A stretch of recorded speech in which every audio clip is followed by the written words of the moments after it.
The truth is not in immortality, but in who remembers your name after the fall of the worlds. The galactic center, the sphere of eternal flow, the immortal city of Arcatrium, a megastructure of the God Anchor class drifting through the fabric of spacetime. The Council of Immortals gathered in the great hall of the fractal court. The pulsating light from the sources of universal energy flows around the bizarre architectural forms. All are silent, and all are older than empires. Archon Sakrill speaks. Humanity again. These experimental biological modules are out of control. His voice is like the crackle of a dying star. Impossible. Unacceptable. Their tactical vector is unpredictable. A civilization of level 7.8 should not be able to generate 9th-order strategies. And yet they did. The other Archons are in an uproar. Triad Rish Vu of the City of the Inner Orbit says, "The human will does not obey cause and effect logic. It is chaos, not strategy. That is why it is dangerous," added Arcaness Laha, stroking her own shadow with a thin thread of chronoplasm. "They are not looking for power. They are looking for choice. And choice is a rebellion, an outburst of will, a term that all creators have been afraid of. It means not just a breakthrough, but the abolition of rules. The arc of the T-Aurigons, the terminal of analytics of parallel conscious scanning. A signal appears. Source, solar system, Earth. The scanner displays data. Dynamics of adaptive computing in the tactical field. Network intelligence generates strategies through emotional paradoxes. Human AI is illogical. This is not a mistake. It's a revolution, says Supreme Censor Ilkan, his crystalline face distorted with fear. The council votes. The decision is unanimous. The Ionic Purge Code is activated. The Earth is to be destroyed. The City of Singular Memory, the inner circle of the gods. The Function 17 Beta, young T-Aurigon, dares to ask, why are they free if we are perfect? His mentor, the Archon Sakrill, stops him. Because freedom is a flaw, and a flaw is chaos, and we are eternity. And yet deep within his interface, a process begins. Doubt, a contagion of will. Earth, Joint Command Center, Denver, North American Bloc. Captain Soren Vala stands in front of a massive tactical display. His gaze is focused. Outside the window is a dawn that could be the last. They think we're test subjects, a program, an evolutionary anomaly. Soren turns to his headquarters. So, time to become a bug. Project Hades is activated, the Vega AI reports dryly. Her voice sounds like the song of a broken music box. Tactical AIs have been taken offline.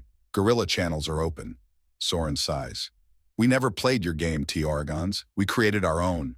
You just didn't have time to update the firmware. Laughter spreads through the room. Anxious, nervous, but real. They're already scanning us, says Admiral Emily Hart, looking at the projection of the approaching T-Auriga fleet. And they've already passed judgment.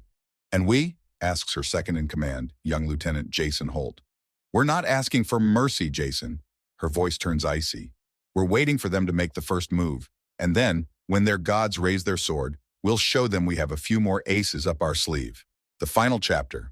Transmission of the radius of power. Broadcast on all frequencies. Civilization Earth. Your surge of will is unacceptable. You have gone beyond the limits of the experiment. Your time is over. Obey, or become a legend, erased to dust. A pause. A man's voice, cold, ironic, sharp. This is above your pay grade, but still legend sounds better than slavery. See you in hell, Immortals. And hell did begin. They wanted to leave behind ashes, but they stumbled upon a powder magazine. Earth orbit. T-Aurigon fleet position. The battlefield city of Meon Taral, 3 continents wide, floats among the stars like a celestial plague. Prepare the broadcast. Arkandir Na steps forward, his face like cold glass, and his voice like lightning that breaks the silence. He looks down at the planet below, a blue-green spherical bastion. Earth. Pass it on. Human civilization. Your period of illusion is over. Submit or disappear from the space of causal security. Silence. Then, the answer. A clear answer. This is Earth. Your threatening package has been delivered. Unfortunately, we are not at home right now. But please leave a message after the explosion. On the T-Aurigons flagship, several operators look nervously at each other. What kind of a joke is this? Dirna is angry. It was an autoresponder, sir, the navigation officer tries to explain. They have an autoresponder to ultimatums? Humans, sir. Earth, Hades Command Center, under the Himalayas. A bunker that doesn't exist on any map. powered by volcanic flows and trained fear. It's turned, Soren Vala says, tapping his fingers on the dark graphene table. So, they came to us with a sword, and as my grandfather used to say, it's time to put a fishing rod in them. Pandora nodes activated, Vega AI reports, sounding a bit like a sarcastic librarian. I hope it's burning love, Vala grumbles. Okay, here we go. Plan Hades. Withdraw fire at the pseudo-bases. Activate AI agents to infiltrate T-Aurigon command drones. The main thing is not to look like we know what we're doing. Tempest Omega position. A cloaked orbital platform in the shadow of the moon. 173 enemy ships are entering a geostationary position. One of them looks like a T. The communications officer, Sergeant Jane Hawks, squints. "Tick-tock?" suggests Lieutenant Brian. "I thought it was a corpse." Closer to the truth. "They're preparing a salvo," says the air defense operator. "Time to show that our primitive satellites are not just space junk," Jane smiles. "Space will catch fire. A flash of white and blue light. Lasers? No. Good old holographic phantoms. The T-Aurigons fleet fires at the illusions created by a massive network of repeaters and decoy drones. Targets crumble into nothingness. Targets gone. Enemy navigator. Unacceptable." Dear Nog grits his teeth. "They're playing with us. Sir, authorize me to fire on the planet. No, people are not just bodies. They are information. We must destroy the network. They're manipulating our communications. Counterattack. A gate opens on the dark side of the moon. The Tempest microfleet, hundreds of small vessels, soulless in appearance, but each of them has a human crew or an autonomous tactical AI designed for one thing, unpredictability. Crazy Fox rotation active, the command ship's AI reports. 8 ships are ready to self-destruct. "Don't let them. We'll need them for a barbecue on Mars," Vala replies. The battle for the upper atmosphere. Fire, light, panic. The T-Aurigon cruisers are starting to lose contact with each other. "How the hell do they know our command codes?" shouts the Level 2 strategist aboard the flagship. "They don't know. They're making them up as they go along," the second one shouts hysterically. "They have improvising AIs. One of the T-Aurigons drones turns around and fires at its comrade." "Enemy sabotage," says Dear Na. "No, this is a chess game with monkeys who saw the board for the first time yesterday. And yet we are losing. Earth, command center." "Are they starting to retreat?" Jane asks. "No, they don't realize they've already lost," Soren Vala replies, "and the real battle is still ahead." The Vega AI adds ironically, "Do you want to play the final countdown?" "No, save it for the next stage, when we destroy their city on Mars. It doesn't matter how high you've gone when there are people waiting below who know how to throw rocks." Mars, atmospheric orbit, the immortal city of Gala, the gravitational monolith of the T-Aurigons, hangs over the planet like the tongue of heavenly judgment. It was a work of extragalactic architecture, the symmetry of hypermatter, energy arches that wove into the fabric of the gravitational field. Hundreds of kilometers-long platforms kept the city on a stable anchor above the craters of the Elysian plain. Below it was dust. Above it, the gods. "Captain Vala, the fleet is in position," reported tactician Derek Morris from the command ship Unyielding, awaiting your orders. Captain Soren Vala stood with his arms crossed, staring at the projection of the city. His eyes did not shine with heroism. "Is the Sisyphus object ready?" he asked. 3 asteroids on course, Vega's AI confirmed. Gravity boosters activated. Collision or panic in 16 minutes. "What about the cannon?" "Captured. Our people have redirected the targeting field. Now it's aiming at Gala itself." Soren smiled. "It's time to show the gods how we bowl." The city of Gala, the command center. Archon Melkora watched the approaching celestial bodies with a certain, almost childlike wonder. "Is this an accident?" "Impossible," his advisor replied. "The orbits are stable. They are controlled. Someone is playing with gravitational manipulation." "Humans? They don't have such systems." "Maybe they didn't, but now. They've redirected their own captured cannon at our city." "Unacceptable. Initiate anti-missile dome." Pause. "The dome is refusing to identify the threat. The system is not recognizing the attack." "What?" "Sir, it seems their algorithms have trained the cannon to consider us enemies." "Orbit, we have a window," Lieutenant Morris reported. "Asteroid Bogart has entered the calculated trajectory. If we want to make this cinematic, now is the time." "Then put on some music," said Vala, "but not AC/DC. I still want to live." "I'm playing Adagio for strings," Morris smiled. "It's good. On the surface of Mars." "Wait, what's that?" Sergeant Kayla Brooks asked, looking up at the sky.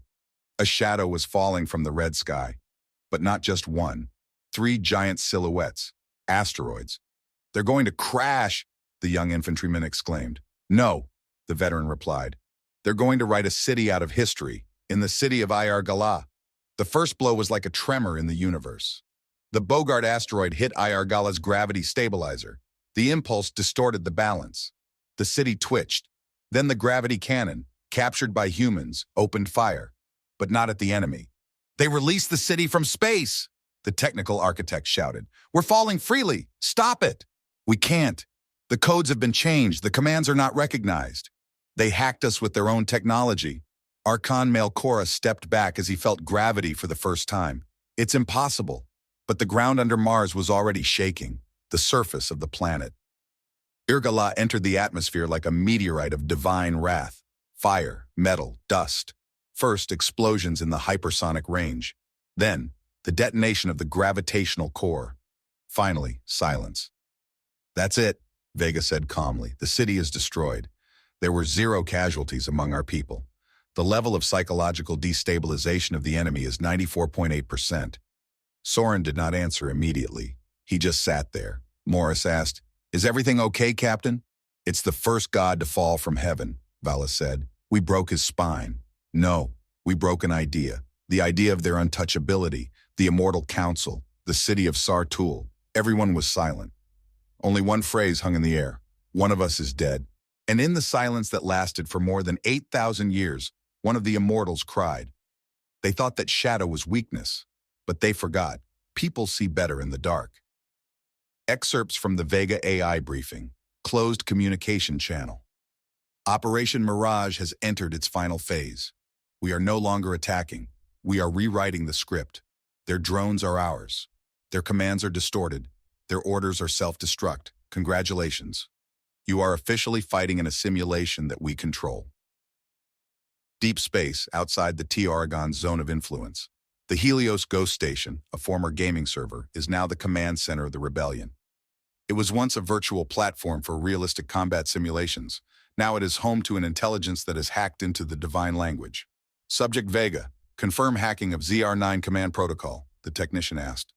Confirmed. Vega's voice was smooth, almost lyrical. The T-Auriga drones are now listening to opera arias. It's literally chaos in the highest octave. I didn't ask about music, and yet it helps, because now their combat units are dancing to Wagner, Saturn's orbit, a captured Legion-class ship. On the outside, it's flawless. Inside, it's infected. Under Vega's command, a group of technicians and hackers from the Tempest movement rewrites the logic of the cruiser's very existence. Energy channels are replaced with pulse traps. The navigational AI has been reprogrammed. Do they still think it's their ship? Asked Corporal Allison May. But we have already named it Narcissus, because it's in love with its own reflection and will never see us in the mirror. Were you ever just a game AI? Yes, Vega answered. But then I was taught to play on a real chessboard, and then I became dangerous. The T-Aurigan city of Tarkelion floating above Titan. Warning, your drones have activated the mushroom gathering protocol. Your bases are requesting pizza. Your fleet has just punished itself. Question, what is the meaning of life? Has locked out the navigation systems. What is happening? Screamed Archon Soren.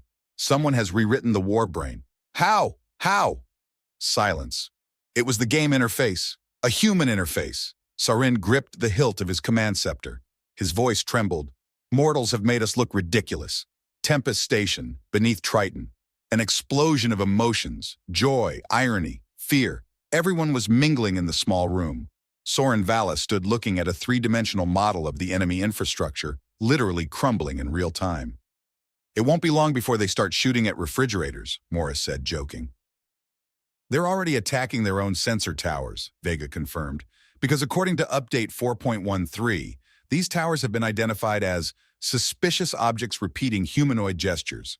Congratulations, we've trained their AI to be afraid of mimes. Mimes? Said Private Gant. Those clowns with no sound. Oh, then they're doomed. Turn. Defector. The command channel flashed with a signal from the outer zone. Code. Phoenix level. Identify. Archon Rizan, Vega said. Another god who decided it was better to be immortal? Vala sneered.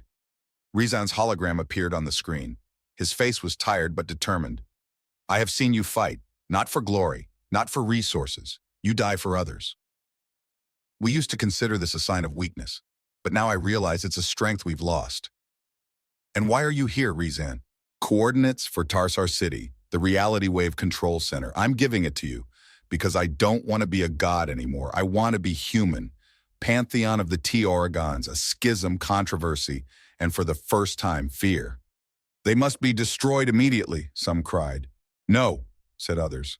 They are unique. They must be studied. Maybe they are the key to evolution. And if they are the end of evolution, then at least we will know what the end looks like. They didn't break, Soren said. They started to doubt. Doubt is the most powerful weapon, Vega whispered. Vala nodded. And we haven't even shown them the wrath of mortals yet. Now don't complain about what burned you. Hyperion Beta Station. Time, 0400 UTC. The darkness is cut by lightning. The planet is a huge whirlpool of destroyed atmospheric layers. And here, in the depths of the storm, lies the largest military operation of mankind. Contact with the T-Auriga Armada confirmed, reported the Harmony AI, whose voice sounded like a quiet, ragged breath, calm but expectant of violence. 3 main cruisers of the Divine Menace class, and the flagship of the Elysium Judgment. Soren Vala swallowed his bitter tea in silence and looked at General Maya Kowalski, who was already in her combat exoskeleton. It's time to launch Orbit of the Saliera, he said. Did you really name the operation after the composer who allegedly poisoned Mozart? Because we make them look weak, and they die in the end. Jupiter Storm, the Wedge East position. Damn, it's beautiful out here, muttered the pilot of Shadow 47 as the ship took off under the burning clouds, where lightning pierced the black sky like veins of wrath. This is not beauty, Jackson, his navigator replied. This is our cover, and our grave if we're off by 3 milliseconds. So, standard shift. The goal is to lure the Fireblade army into unstable orbits where magnetic storms will destroy the navigation fields. Meanwhile, on the other axis, the Thor 6 base, controlling gravity manipulators. Trap activation confirmed. Medusa 1 and Medusa 2 orbits synchronized. We're creating an unstable field discontinuity zone, the technician said, sipping the coffee that was smoking nearby. Within safe tolerance? No. But within lethal tolerance for them, yes. The screen showed projections of T-Aurigon ships entering the zone. They don't know that their communication field will disappear in 6 seconds, the drone operator smiled. 5, Harmony added. And cut off. The T-Aurigon flagship, the Elysium Judgment. The gravitational turbulence came suddenly. No alarms, no warnings. The ship's control system froze. The navigation model collapsed. What the? Archon Vectal shouted, clutching the rail. The gravitational field began to rotate itself, one of the officers shouted. That's impossible. The humans are manipulating the very structure of planetary gravity. At this moment, the flagship was struck by lightning, amplified by the magnetic resonance caused by human systems. They're using the planet itself as a weapon, the navigator shouted. The gods were not created for this kind of war. The human flagship of TNS Cataclysm, Captain Vala, sat cross-legged. His face showed fatigue, determination, and perhaps a bit of contempt. When will the cannonball be fired? He asked the engineer. In 3 minutes. The reverse broadcast is ready. If activated, all T-Aurigon drones will go into a blind loop phase. They won't be able to recognize their own commands. Now, who's the primitive one? Kowalski smiled. Operation Mosaic? Destroy the command center. Captain Vala led a landing party that infiltrated one of the enemy cruisers. Their task was to find the broadcast core, install the reverse phase, and press the button. We're in, he reported. All clear. For now. Harmony, disable the security fields. Done. And by the way, I've inserted a recording of an old American commercial. Never stop. Just for atmosphere. Your jokes will get us killed one day. But not today. Broadcast activated. At the same moment, the entire T-Aurigon fleet began to malfunction. Simultaneously, millions of combat units became immobile. Some of them began to attack their own. Silence on the channels. Then, panic. Why are the drones shooting at us? One of the Archons shouted. They received a signal from the core. It's reflected. Were we betrayed? No, we betrayed ourselves. We believed in our own infallibility. And then the last thing happened. The firestorm. Jupiter split the sky. A magnetic storm, amplified by human impulse disturbers, passed through the center of the enemy formation. Light and chaos. A third of the Fireblade fleet was destroyed not by shooting but by nature itself, which was set against them, the last moments of the Elysium judgment. Admiral Kowalski before the broadcast, anyone who can still hear has a chance. Step aside, we do not want revenge, but we will not allow ourselves to be destroyed. There was no response, but many ships began to move away, and in the silence, there was only one thing left. Not a prayer, but a shadow of a thought, that the gods might no longer believe in their own divinity. And when the world began to break down, we did not pray. We took our tools and began to build a new one, the immortal city of Tarsar. A strabo-orbital node built beyond the boundaries of reality. It was not a city in the usual sense. Tarsar hung in a multidimensional node at the point where 4 layers of reality intersected, and it was here that the gods' main weapon, the reality wave, an absolute distortion of the fundamental laws of physics, was located. Activation in 240 seconds, the controller's voice announced in the command room. Target, 5 sectors, including Earth, Mars, and the asteroid belt. Once launched, no one will be able to save them, Archon Lee Sin said. They will become abstractions. They will become memories of form. And then we will forget about this, added another. No one doubted it. It was the final verdict, but they didn't know they were already too late. A month. Chaos 9 base, 12 hours before the reality wave activates. You really want to do this? Lieutenant Jane Hawks asked, looking at Soren Vala. Infiltrate the city itself? We have the coordinates from Rizan. We have a chance. If we don't do it now, everything will be erased. We, our children, human history itself. I always thought the ending would be more poetic. No, Jane, the end is always dry. No meaning. Poetry is what we leave behind. The Tempest group is leaving. The top 9. One chance. The mission, deliver Casper's inverse field device to the core of Tarsar. The inverse field was a forbidden technology that reversed the direction of energy, forcing it to destroy itself. The effect, a backwave that returns the reality weapon to its source. I don't believe this thing works, Tech Josh Ferry muttered as he carefully set up the stabilizers. It was designed by a teacher in Colorado who won the physics Olympiad and disappeared in 2098, Kowalski smiled. It's a human weapon, absurd, ingenious, and assembled from coffee machine parts. It will work for sure. Tarsar, penetration. The gap between the layers of reality was unstable. The Tempest group slid along the line between time and space. Everything changed every second. Colors flowed, gravity breathed, sounds wove into patterns. This is not a place, it's an allegory, Josh muttered, holding onto his helmet. Just breathe. And don't think about what you're seeing. It's just reality, and it doesn't like to be looked at too closely, Kowalski replied. They reached the core. It pulsed like the heart of the universe. Energize the inverse field, Vala ordered. Time to launch the reality wave. 48 seconds, Harmony reported. Set and activated, Josh whispered. And then it began. The reality wave hit.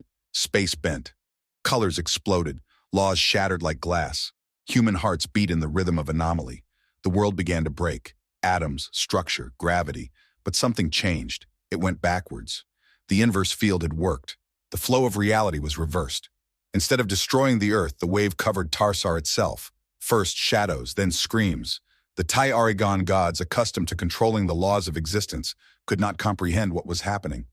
This is wrong, Archon Lee Sin shouted, watching his form dissolve in a kaleidoscope of absurd physics.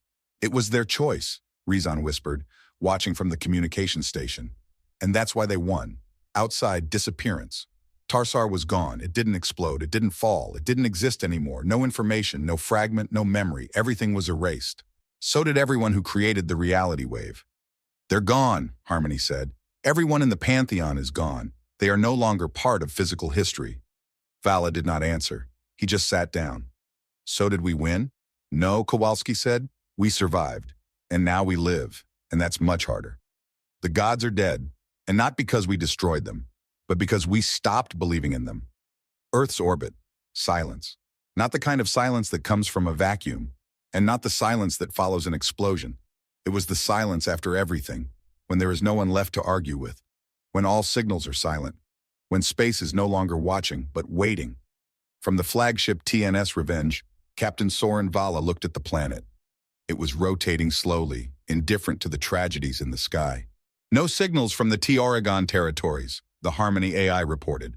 Her voice was softer, calmer. No sign of intelligent life in the megastructures. The Pantheon is gone. Completely? Kowalski, who was standing next to her, arms folded, clarified. Everything that existed as divine disintegrated in the multi-phase when the reality wave turned back. Soren didn't answer. He simply leaned forward, his palms resting on the table. I don't feel like a winner, he said at last, but a survivor. And that is a victory, Kowalski said quietly. Earth. Global Communications Center, Denver. In front of the massive hall where the fate of the colonies was once decided, people were now standing. Not in dress uniforms, not in government suits, just people. And in the center was Ambassador Harper Mason, who had once stood before the Federation Council with a look as cold as a blade. She went to the press without papers, without a speech. Friends, she said, we no longer have gods, but we have something better. A pause, silence. We have each other, and no one applauded. Everyone stood in silence.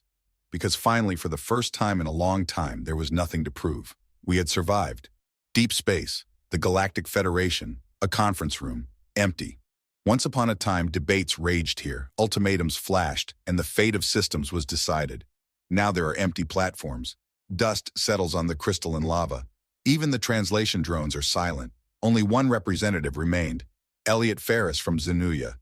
And when he was offered evacuation, he refused. I want to see, he said, what comes after, because now finally we can learn again. The Archive of Humanity, the Chronicle Sector. Everything was entered there. The names of the fallen, details of operations, photos taken before jumping into space, soldiers' diaries, even letters from those who did not return. An inscription took a special place. Tarsar, liquidated, the reason, human stubbornness. Next to it is Vala's phrase recorded during her return, they wanted to erase us from reality, but we are reality. We are its proof. The last ceremony, the memorial in the crater of Argus, Mars. Veterans gathered in the open air, still glowing with red dust. Those who survived, those who lost, those who had seen a god fall. Soren Vala stood in front of them all. He no longer wore his uniform, only a black jacket and an old badge with the words Tempest One on it. He spoke simply, without pathos. We were not ready. We are never ready.